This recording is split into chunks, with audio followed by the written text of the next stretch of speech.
Hello everyone, welcome all joining in. मैं सिंधिया महंगी स्वागत करती हूँ आप सबका अपने channel twin flame couple essential पर। आज हम करने जा रहे हैं डाइस रीडिंग्स। देखेंगे कि आप और आपके पार्टनर जो हो आप किस एनर्जी में हो, और उसके बाद कुछ यूनिवर्सल मैसेजेस भी देखेंगे आपके लिए। गाइडेंस वो मैं टैरो के थ्रू देखेंगे। Okay, so let's see. Universe please guide me. मेरे जो व्यूअर्स हैं उनके पार्टनर किस एनर्जी में है।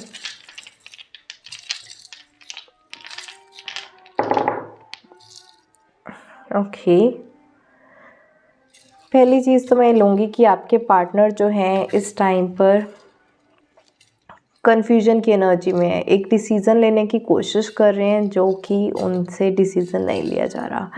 डाइसी सिचुएशन है काफ़ी उनके लिए। हम डाइस रीडिंग कर रहे हैं एंड उनके लिए भी काफ़ी ज़्यादा डाइसी सिचुएशन है।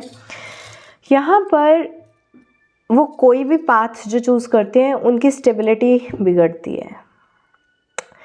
आई थिंक मैंने कुछ दिन पहले एक टैरो रीडिंग की थी, उसमें भी कुछ ऐसी सी एनर्जी पिक हुई थी आपके पार्टनर की। आई थिंक उसमें मैंने अपने वो ब्लैक वाले होलोग्राफिक कार्ड्स जो हैं वो यूज़ किए थे टैरो के।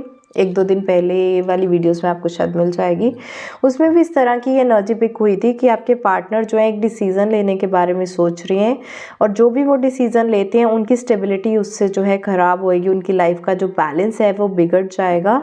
एंड यहाँ पर it is happening for highest good. मैं यहाँ पर देख रही हूँ कि उनकी एक रिलेशनशिप की डेथ हो रही है एंड दूसरे रिलेशनशिप के साथ एक न्यू बिगनिंग हो रही है। तो आपके पार्टनर किसी ना किसी के साथ एक ब्रेकअप करते हुए नज़र आ रहे हैं और एक न्यू रिलेशनशिप में एंटर करते हुए दिखाई दे रहे हैं। और दोनों ही वेज़ में उनकी लाइफ में जो इस टाइम पर बैलेंस है, जो स्टेबिलिटी है, वो काफ़ी ज़्यादा जो ख़राब हो जाएगा।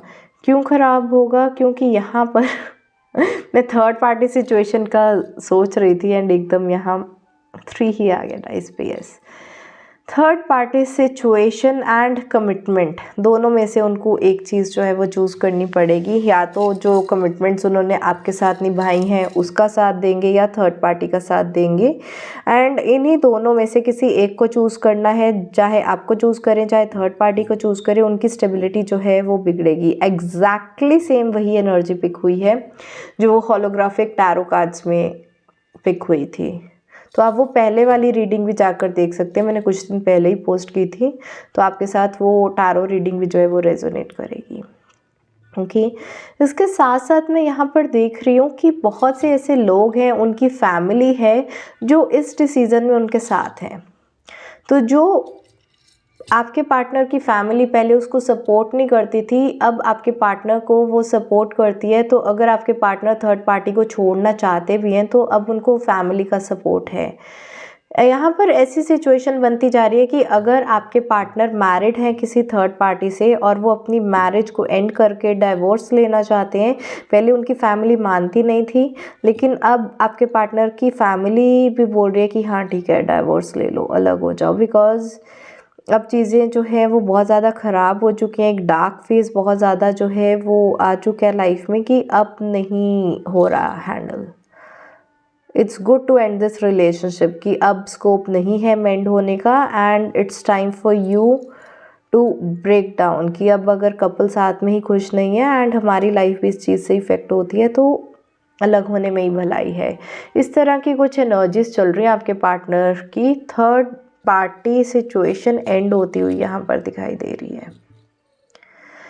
और अगर आप सोच रहे हो कि एकदम से थर्ड पार्टी सिचुएशन से बाहर निकलकर आपके पार्टनर आपकी तरफ वापस आ जाएंगे, तो नहीं नहीं, वो थर्ड पार्टी को इसलिए नहीं छोड़ रहे कि वो आपके पास आना चाहते हैं। वो थर्ड पार्टी को इसलिए छोड़ रहे हैं क्योंकि वो अकेले खुश रहना चाहते हैं।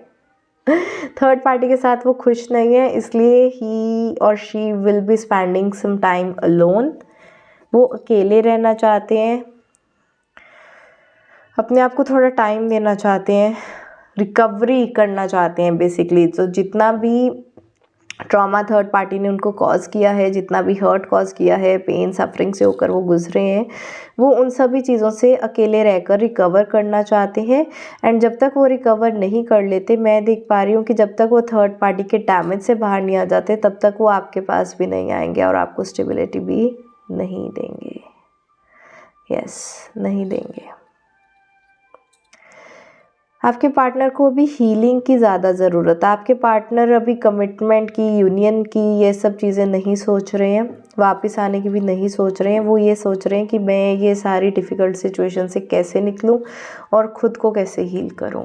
उनका फोकस अभी सेल्फ हीलिंग पर है, आप पर जो है वो नहीं है। आपके पार्टनर यहाँ पर रिस्पॉन्सिबिलिटीज़ से भी बहुत घिरे हुए हैं। यहाँ पर ऐसी वाइब्रेशन आ रही है कि भले वो थर्ड पार्टी से अलग हो जाएं, लेकिन उनकी रिस्पॉन्सिबिलिटीज़ फैमिली के प्रति ख़त्म नहीं होंगी। देयर आर हाई चांसेस कि अगर आपके पार्टनर मैरिड हैं किसी थर्ड पार्टी से और उनके बच्चे हैं, तो को पेरेंटिंग करके या चाहे कुछ भी कर कर, या एक्स वाइफ या एक्स हस्बैंड कर कर, आपके पार्टनर को थर्ड पार्टी के साथ फिर भी रिस्पॉन्सिबिलिटीज़ कुछ निभानी पड़ेंगी। यस, अगर वो सोचें कि डिवोर्स लेने के बाद ये सब रिस्पॉन्सिबिलिटीज़ ख़त्म हो जाएंगी, ब्रेकअप करने के बाद सब कुछ ठीक हो जाएगा, तो नहीं। कुछ यहाँ पर साइकिल्स हैं, कुछ रिस्पॉन्सिबिलिटीज़ हैं जो अभी ख़त्म नहीं हो रही हैं। कब तक ख़त्म होंगी?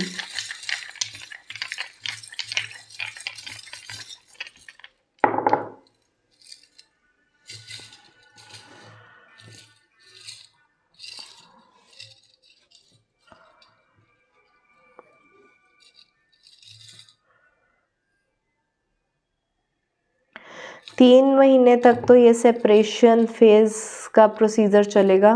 मतलब अगर डाइवोर्स वगैरह भी चल रहा है तो 3 महीने लग जाएंगे डाइवोर्स लेते हुए, एंड टोटली डिटैच होने में 3 इयर्स लग जाएंगे। कि मतलब बच्चों की चाहे कस्टडी है, चाहे कुछ ऐसा रिस्पॉन्सिबिलिटी है, कुछ भी ऐसा है, तो 3 इयर्स तक he would become kind of totally independent. मैं ये देखना चाहती हूँ कि आप तक कब आ पाएंगे आपके पार्टनर। मेरे व्यूअर्स की तरफ उनके पार्टनर कब तक आ पाएंगे।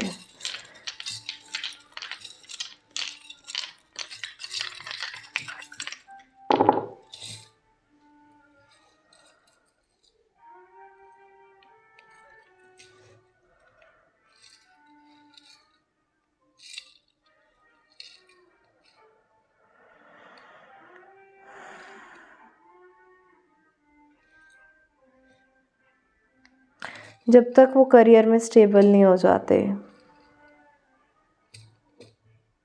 ऐसा लग रहा है कि आपके पार्टनर जब ये थर्ड पार्टी सिचुएशन से बाहर आएंगे, उनको बहुत ज़्यादा फाइनेंशियल लॉस होगा, या तो कुछ ऐसे अलमनाई मनी देनी पड़ेगी, या कुछ ऐसा, स्पेशली अगर मैरिड हैं तो, या बच्चे की रिस्पॉन्सिबिलिटी के लिए कुछ खर्चा पानी देना पड़ेगा। कुछ ऐसा होगा कि उनका करियर बिगड़ेगा, एंड ख़राब बैंक बैलेंस के साथ वो आपको आकर प्रपोज नहीं करेंगे।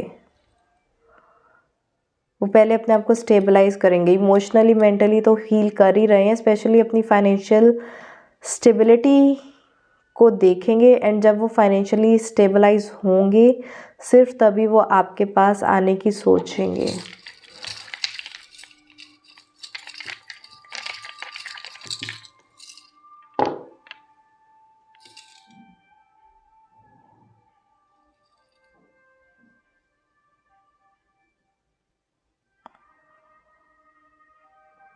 Yes, stability is the key here. Time लगेगा भाई, अभी तो टाइम लगेगा। मैंने 2-3 बार टाइमलाइन निकालने की कोशिश की, हाउ मैनी मंथ्स, वीक्स और ईयर्स, नहीं आ रहा। It would take time. Third party को एंड करना, इमोशनल डैमेज रिपेयर करना, फाइनेंशियल स्टेबिलिटी लाना टाइम लगेगा।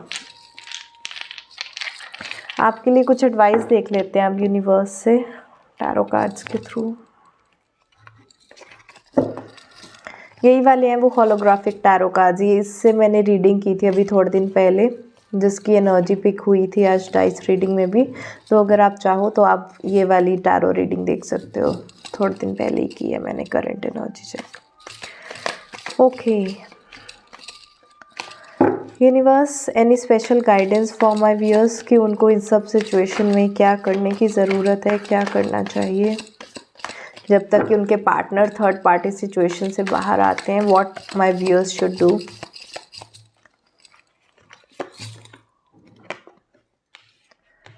10 of Cups, 5 of Pentacles, Page of Wands, 2 of Wands, Justice, Ace of Swords, 2 of Cups, 4 of Pentacles, Devil, Queen of Cups in reverse. Let's take it upright. Side पे लगा देती हूँ cards, it will be better. Okay, I hope अब आपको cards दिख रहे हैं सब. या व्यूअर्स को क्या करना चाहिए?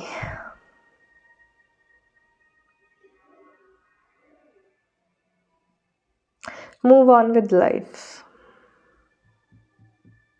वेट नहीं करनी है पार्टनर की कि अब उसने थर्ड पार्टी को छोड़ दी, वो वापस आएगा, सॉरी बोलेगा, गिड़गिड़ाएगा, प्रपोज करेगा. नहीं, ये चेजिंग एनर्जी ख़त्म करो, कट ऑफ करो. You just move on with your life. उसको जब वापस आना है वो आएगा. उसको टाइम दो, क्योंकि अभी उसको टाइम लगेगा अपना डैमेज जो है रिपेयर करने में, डिसीज़न बनाने में. फिर आपके पास आना है, नहीं आना, आना है तो कैसे आना है, वो स्ट्रैटेजी प्लान आउट करने में, प्रपोजल देने में, आपको एक जस्टिस प्रोवाइड करने में, अपनी खुद की स्टेबिलिटी लाने में. तब जाकर आपको कहीं प्रपोजल मिलेगा, तब जाकर आपको वो अपनी क्वीन ऑफ कप्स मानेगा कि हाँ मैं तुमसे प्यार करता हूँ, तुमसे शादी करना चाहता हूँ या कमिटमेंट में आना चाहता हूँ. तो ये सब चीज़ें वो उसको अपनी लाइफ सॉर्ट करने को टाइम दो. You just move on, you just carry forward.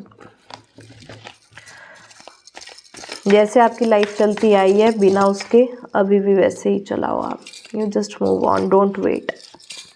Waiting और चेजिंग एनर्जी कट ऑफ करो एंड जस्ट मूव ऑन. क्योंकि अगर जैसे ही आपकी चेजिंग एनर्जी आई ना, वेटिंग एनर्जी आई, चीज़ें वहीं स्टक हो जाएंगी. वेटिंग एनर्जी आने का मतलब है कि आपकी जर्नी आगे बढ़ने की कोशिश करिए, आप ही यहीं रुक गए हो.